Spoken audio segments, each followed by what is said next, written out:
In today's video, we will be comparing two popular dash cams, the REDTIGER F7NP and the GKU D600. Both of these devices offer impressive features for car safety and recording, but they come at different price points. Let's dive into their specifications and see which one might be the better choice for you.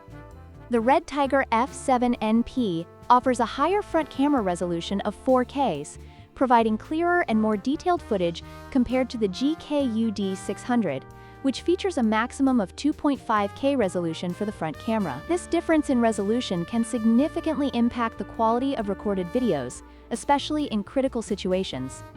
When it comes to pricing, the GKU D600 is the more affordable option at $109, while the REDTIGER F7NP is priced at $198. This price difference may influence your decision, especially if you are looking for a budget-friendly dash cam without compromising essential features.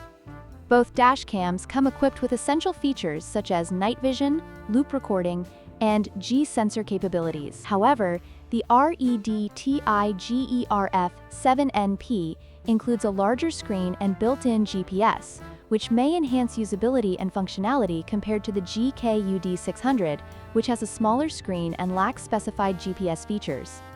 In conclusion, both the REDTIGER F7NP and GKU D600 dash cams offer valuable features for drivers. The choice ultimately depends on your budget and specific needs.